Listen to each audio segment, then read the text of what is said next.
தமிழ் வெண்பாவின் மூங்கிலிலை காடுகள்.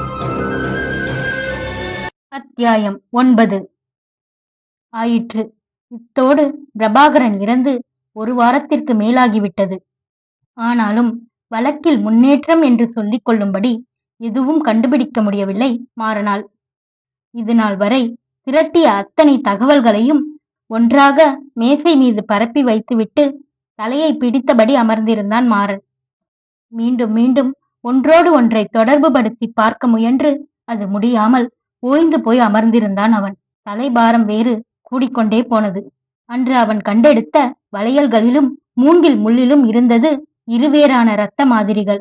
ஒன்று கொடியனுடையது, இன்னொன்று அவன் எதிர்பார்த்ததைப் போலவே பிரபாகரனுடையதாக இருந்தது. அப்படி என்றால் அன்று அவன் அங்கு சென்றிருக்க வேண்டும். நிச்சயம் கொடியின் கொலையில் அவனும் சம்பந்தப்பட்டிருக்க வேண்டும். அப்படி என்றால் அவனை கொன்றது யாராக இருக்கும்? எதற்காக அவன் கொடியை பார்க்க வரவில்லை என்று அந்த கடிதத்தில் குறிப்பிட வேண்டும்? முல்லையின் வீட்டில் இருந்த அந்த துண்டு சீட்டு எப்படி காணாமல் போயிருக்கும்? அவன் சோதித்து பார்த்த வரையில் அந்த கடிதத்தில் இருந்த கையெழுத்தும் பிரபாகரனுடைய பழைய புத்தகங்களில் இருந்த கையெழுத்தும் ஒன்றுதான். அவனேதான் இதை எழுதியிருப்பானா, இல்லை அவனைப் போல வேறு யாரும் எழுதியிருப்பார்களா? இதனால் கொலைகாரனுக்கு கிடைக்கும் லாபம் என்ன? இதுவரை நடந்த அத்தனை கொலைகளையும் தற்கொலைகளாக சித்தரிக்கலாம். ஒன்று, பிரபாகரன் அவர்களின் திட்டத்திற்கு உடன்படாமல் போயிருக்க வேண்டும். இல்லை என்றால் பிரபாகரனால் தாங்கள் மாட்டிக்கொள்வோம் என அவர்கள் நினைத்திருக்க வேண்டும். அதுதான் பிரபாகரனையும் கொல்ல காரணமாக இருந்திருக்கும். பிரபாகரன் இறந்த அன்று சேகரித்த இரத்த மாதிரிகளிலும் அவனுடையது அன்றி மேலும் 2 இரத்த மாதிரிகள் கிடைத்தது. அது யாருடையதாய் இருக்கும் என்று அவனால் யூகிக்க கூட முடியவில்லை. அந்த இரத்த மாதிரிகள் யாருடையது என்று கண்டுபிடித்து விட்டால் கொலையாளியை நெருங்கி விடலாம். அதையன்றி கைரேகையோ வேறு எந்த தடயமோ அவனுக்கு கிடைக்கவில்லை. மீண்டும் மீண்டும் அதை பற்றியே யோசித்துக் கொண்டிருக்க தலைவலிதான் மிஞ்சியது. குறிப்பிட்டு ஒருவரையும் அவனால் சந்தேக வலயத்திற்குள் நிறுத்த முடியவில்லை. பாண்டியின் மீது இருந்த சந்தேகமும் தொடர்ந்து அவனை ரகசியமாய் கண்காணித்ததில் ஒன்றுமில்லாமல் போயிருந்தது. சரியான பாதையில் முன்னேறிக் கொண்டிருக்கிறோம் என நினைத்தவனுக்கு மீண்டும் முதல் புள்ளியிலேயே வந்து நிற்பதைப் போல ஒரு எண்ணம். அந்த எண்ணமே சோர்வை தர ஒரு காஃபி குடித்தால் நன்றாக இருக்கும் என்று தோன்றியது அவனுக்கு. எழுந்து சென்றவன் தனக்கான வரக்காப்பியை தயாரிக்க துவங்கினான். அவனே செய்வது சுமாராய்தான் இருக்கும் என்றாலும் இப்போதைக்கு அது கொஞ்சம் புத்துணர்வை தரலாம். தயாரித்து முடித்ததும் ஒரு சின்ன கோப்பையில் ஊற்றிக்கொண்டவன் மீண்டும் நிதானமாக ஒவ்வொரு தகவலையும் முதலிலிருந்து படிக்க துவங்கினான். அதே நேரம் அவனின் கைபேசி தானும் இங்குதான் இருக்கிறேன் என சத்தமிட்டு காட்ட யாரென்று பார்த்தவனுக்கு அனிச்சையாய் முகம் மலர்ந்தது. அதே நேரம் இரவு மணி 10 நெருங்கிவிட்டிருக்க இந்நேரத்தில் எதற்கு அழைக்கிறார்கள் என்ற எண்ணமும் சேர்ந்தே தோன்றியது. ஹலோ, சொல்லுங்கம்மா என்றவன் குரலே இலகி நெகிழ்ந்து ஒலித்தது. நல்லா இருக்கியா கண்ணா? சாப்பிட்டியா? கைபேசியின் வழியே தலைக்கோத முயன்றார் அந்த அன்னை. நான் நல்லா இருக்கம்மா, நீங்க எப்படி இருக்கீங்க? சாப்பிட்டீங்களா என்றான் மாறனும். இதுவரை இல்லாத வகையில் அவன் குரல் தன்மையாய் ஒலித்தது. ஆச்சுப்பா, எப்போ கிளம்புற நீ? நாளைக்கு மதிய சாப்பாட்டுக்கு வீட்டுக்கு வந்துடுவதானே என கேட்டார் அவனின் அன்னை. என்னம்மா கேக்குறீங்க என்றவனுக்கு ஒரு நிமிடம் அவர் என்ன கூற விளைகிறார் என்பதே புரியவில்லை. என்னப்பா மறந்துட்டியா? நாளைக்கு அமாவாசை இல்ல, அப்பாவுக்கு படைப்போமே. எப்பவும் அன்னைக்கு மதிய சாப்பாடு வீட்டுல தானே சாப்பிடுவ. நாளைக்கு மதியம் ஒரு 8 வந்துட்டு போறியா? உன்னை நான் பார்த்தோம் 10 நாளைக்கு மேலாச்சே என்றார் விளக்கமாக அந்த அன்னை. சாரிம்மா, வேலை டென்ஷன்ல மறந்தே போயிட்டேன். நாளைக்கு கண்டிப்பா வந்துடுறேன் என்றவனின் குரலில் லேசான குற்ற உணர்ச்சி. அதனால என்னப்பா, நீ என்ன வேணும்னா மறக்க போற? அம்மா எதுக்கும் காலையில ஒரு தடவை ஞாபகப்படுத்துறேன். இப்ப எதையும் யோசிக்காம படுத்து தூங்குப்பா என்றார் அவர். சரிம்மா, நீங்களும் நேரத்தோட படுங்க என்றவன் இன்னும் கொஞ்ச நேரம் அன்னையிடம் பேசிக் கொண்டிருந்து விட்டு பிறகுதான் அழைப்பை துண்டித்தான். அவரிடம் பேசிய பிறகு மனம் ஒரு மாதிரி லேசானது போல் இருந்தது. மீண்டும் மேசையில் வந்து அமர்ந்தவன் திரட்டிய தகவல்களை எல்லாம் முதலில் இருந்து படிக்க துவங்கினான். கொடியோடு சேர்த்து இறந்த பெண்களின் எண்ணிக்கை 4. ஆனால் அத்தோடு நின்றுவிடவில்லை அந்த பட்டியல். அருகில் இருக்கும் கிராமங்களில் இன்னும் 5 பெண்களை காணவில்லை. அவர்களின் வயது எல்லாம் 16 25 இருந்தது. காணாமல் போனவர்களுக்கும் இறந்தவர்களுக்கும் இடையே ஏதோ ஒரு பிணைப்பு இருப்பது போலவே தோன்றியது அவனுக்கு. அது மட்டுமின்றி காணாமல் போன 5 பற்றி இன்றளவும் சிறு தகவல் கூட தெரியவில்லை. எல்லாவற்றையும் மீண்டும் ஒரு முறை மனதிற்குள் திரட்டி கண்ணின் முன் கற்பனை காட்சிகளாக ஓடவிட்டு பார்த்தான் அவன். அந்த பெண்கள் இறந்த நாட்களுக்கும் மற்ற 5 காணாமல் போன நாட்களுக்கும் ஏதோ ஒரு தொடர்பு இருப்பது போலவே தோன்றியது. அந்த நாட்களை அவசர அவசரமாக ஒப்பிட்டு பார்த்தான். அனைத்திற்கும் இடையே கிட்டத்தட்ட சரியாக 1 மாத கால இடைவெளி இருந்தது. இதில் வேறு எதுவும் ஒற்றுமை இருக்குமா என தீவிரமாக அவன் தேடத் துவங்கிய போதுதான் கண்ணில் பட்டது அது. காணாமல் போன அத்தனை பேருமே அமாவாசைக்கு முதல் நாளோ அல்லது அமாவாசை அன்றோ காணாமல் போயிருந்தனர். அதே போல இறந்த பெண்கள் அத்தனை பேரும் ஒன்று போல அமாவாசை அன்று இரவு இறந்து போயிருந்தனர். இதில் ஒரே ஒரு வித்தியாசம் இருக்கிறதென்றால் கொடி மட்டும் பௌர்ணமி அன்று இறந்து போயிருந்தாள். எத்தனை பெரிய தடயம்! எப்படி இதை கவனிக்காமல் விட்டான் அவன்? அவசரமாய் நாள்காட்டியை எடுத்து சரிபார்த்தான் அவன். இன்றைய இரவிலிருந்தே அமாவாசை துவங்குவதாய் குறிப்பிட்டிருந்தது அதில். இவை அத்தனையும் கொலைகள்தான் என்றால் நிச்சயம் இன்றிரவும் ஒரு கொலை நடக்க வாய்ப்பிருக்கிறது. நேரத்தை பார்க்க இரவு 12 நெருங்கிக் கொண்டிருந்தது. அவனின் ஒரு நொடி தாமதம் கூட யாருடைய உயிருக்காவது ஆபத்தாய் முடியலாம். வேகமாக வீட்டை பூட்டிக் கொண்டு வெளியே வந்தவன் அவசர அவசரமாய் தனது 2 சக்கர வாகனத்தை இயக்கி மூங்கில் காட்டை நோக்கி அதை விரட்டினான். ஏனோ அவன் மனம் அடித்து சொல்லியது, அந்த மூங்கில் காட்டில்தான் இன்றும் கொலை நடக்கும் என்று. தூரத்தில் இருந்து அவன் அவசரமாய் கிளம்பி செல்வதை பார்த்த மருதுவிற்கு ஏதோ தவறாகப்பட்டது.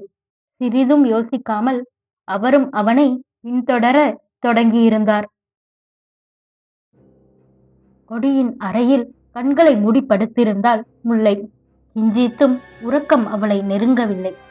அவளுக்கு அருகில்தான் பார்வதியும் படுத்து கிடந்தார். நாளை கொடியின் 16.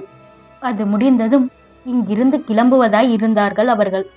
ஆனால் இப்போது வரை கொடியின் இறப்பிற்கு காரணமானவனை கண்டுபிடிக்க முடியவில்லையே என்ற எண்ணம் அவளுள் ஒரு தார்மீக கோபத்தை, இயலாமையை, வெறுப்பை, கவலையை உண்டாக்கியிருந்தது. அவள் உயிரோடு இல்லாத உலகில் தான் மட்டும் வாழ்வதே தவறு என்பது மாதிரியான எண்ணங்கள் அவளை கொஞ்சம் கொஞ்சமாக தின்று கொண்டிருந்தது. அது மாதிரியான எண்ணங்கள் தோன்றும் போதெல்லாம் ஆதியின் முகம்தான் அவளின் மனதில் நிழலாடும்.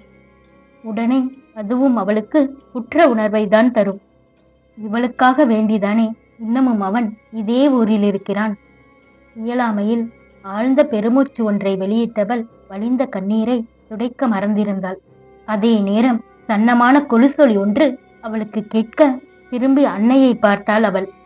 பார்வதியோ ஆழ்ந்த நித்திரையில் இருந்தார். மெல்ல ஓசைப்படாமல் எழுந்து கொண்டவள் ஒரு முறை அன்னை உறங்குகிறாரா என சரிபார்த்து கொண்டு பால்கனியை நோக்கி விரைந்தாள். அன்று அவள் பார்த்த அதே தெருவிளக்கின் கீழ் பெண்ணொருத்தி நின்றிருந்தாள். அடர் மஞ்சள் தாவணி காற்றில் பறக்க இவளைதான் வெறித்து பார்த்திருந்தாள் அவள். இங்கிருந்து பார்க்க முகம் சரியாக தெரியவில்லை. ஒரு கரம் நீட்டி இவளை வா என்பதைப் போல அழைத்தாள் அந்த பெண்.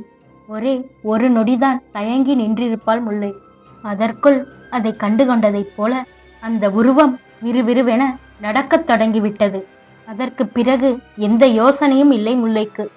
வேகமாக ஓட்டமும் நடையுமாக கீழே இறங்கி வந்தவள் அந்த உருவம் சென்ற திசையில் தானும் நடக்கத் தொடங்கினாள். அவள் செல்வதையே இமைக்காது பார்த்திருந்த அந்த 2 விழிகள் வஞ்சத்தால் சிவந்து குரோதம் வழிந்தது. ஓட்டமும் நடையுமாக முல்லை அந்த பெண்ணை நெருங்க முயல கடைசி வரை அது முடியாமலே போனது. அந்த உருவத்தை இலக்காக கொண்டு இன்னும் இன்னும் வேகமாக அவள் பின்தொடர அடுத்த 20வது நிமிடம் அந்த ஊரின் எல்லையிலிருந்த மூங்கில் காட்டில் நின்றிருந்தாள் அவள். உள்ளே நுழைந்து கொஞ்ச தூரம் வந்துவிட்ட பிறகுதான் புரிந்தது அவள் மூங்கில் காட்டிற்குள் நின்றிருக்கிறாள் என்பதே. சுற்றுமுற்றும் அந்த பெண்ணை அவள் தேட கண்ணுக்கெட்டிய தூரம் வரை எந்த உருவமும் தட்டுப்படவில்லை. மெல்ல தன்னை சூழ்ந்திருந்த காட்டை சுற்றி பார்க்க இருள் என்றால் அப்படி ஒரு இருள். மையிருட்டு என்பார்களே, அப்படியான இருட்டு. அவளின் கால்களையோ கரங்களையோ அவளால் உணர முடிந்ததே தவிர பார்க்க முடியவில்லை. இந்த இருட்டில் இத்தனை தூரம் எப்படி வந்தோம் என்பதே அவளுக்கு பெரும் சந்தேகம்தான். இதுவரை மெல்லிதாய் ஒளி வீசிக் கொண்டிருந்த நட்சத்திர கூட்டம் கூட ஓடி சென்று கருமேகங்களுக்குள் ஒளிந்து கொண்டது. இருளில் அந்த காட்டை கண்டவளுக்கு ஈரக்குலையே நடுங்கும் அளவிற்கு பயம் பிடித்து கொண்டது. எந்த தைரியத்தில் அவள் இத்தனை தூரம் வந்தாள் என்பது இப்போது பிடிபடவில்லை. மூங்கில் தண்டுகள் ஒன்றோடு ஒன்று உரசும் சத்தம் செவிவழி உயிர் தொட்டு அவளின் பயத்தை இன்னும் தூண்டியது. அதே நேரம் நாய்கள் ஊளையிடும் சத்தமும் தூரத்தில் தவளைகள் கத்தும் சத்தமும் இன்னதென்று பிரித்தறிய முடியாத அந்த காட்டிலே வாழும் பூச்சிகளின் சத்தமும் அந்த இடத்தின் அமானுஷ்யத்தை கூட்டிக் காட்டியது.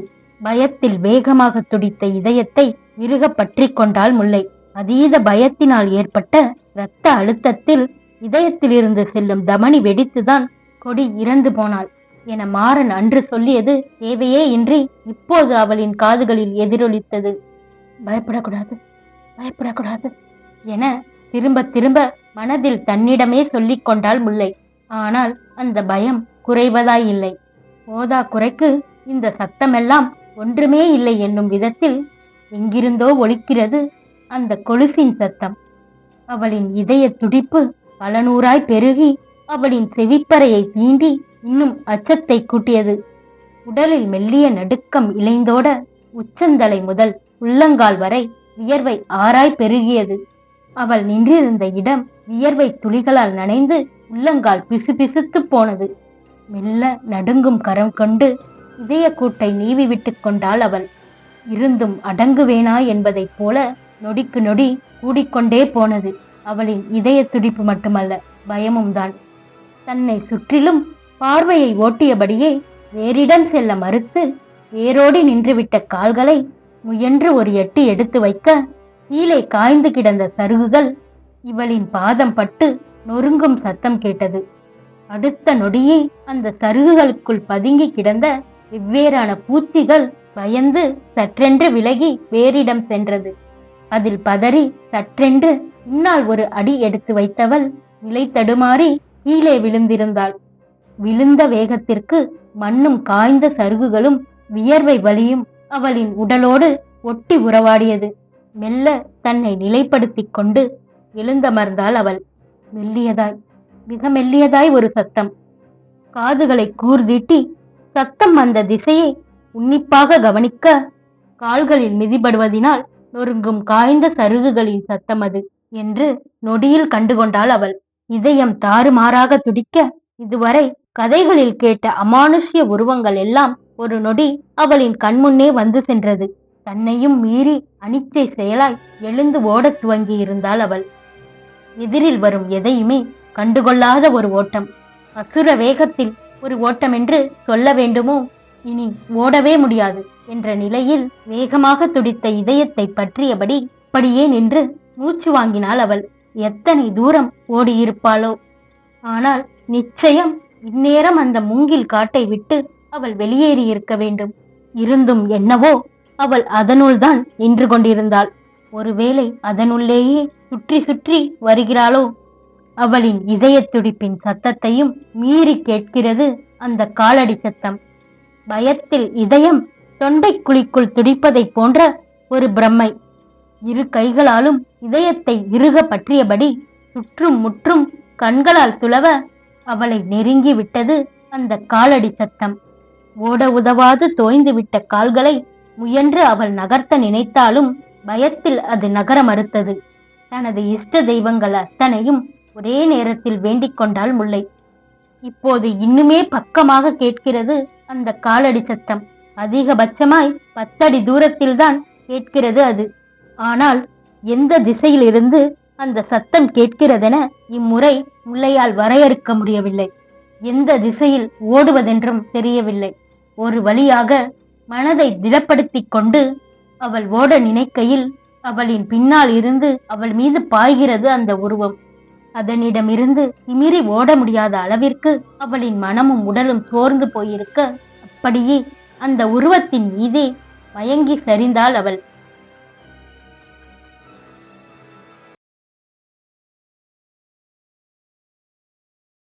கதையோட அடுத்த அத்தியாயத்தை நாளைக்கு கேட்கலாம். இந்த கதை உங்களுக்கு பிடிச்சிருந்தா லைக் பண்ணுங்க, ஷேர் பண்ணுங்க, கமெண்ட் பண்ணுங்க, மறக்காம சப்ஸ்கிரைப் பண்ணிடுங்க. கதையோட அடுத்தடுத்த பதிவுகளை உடனுக்குடன் தெரிஞ்சுக்க அந்த பெல் பட்டனையும் அழுத்திடுங்க. இதுவரை என்னுடன் இணைந்திருந்தவர்களுக்கு மனமார்ந்த நன்றிகள்.